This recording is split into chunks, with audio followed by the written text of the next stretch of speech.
Hi there, a quick update.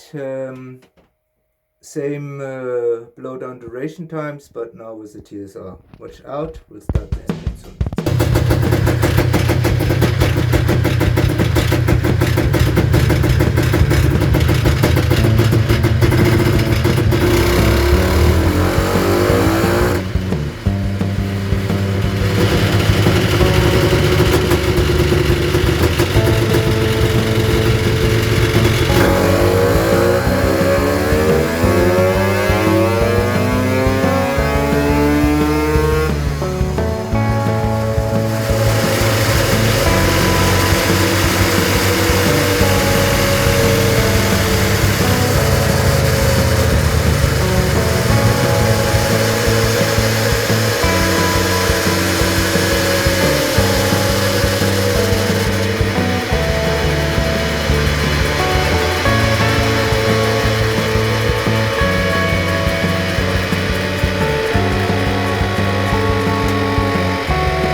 Wow, so we have here a result that is maybe 1.5 horsepower less, but if you see, we're reaching 32 horsepower at just 6,500 revs, and we have a torque of 35.5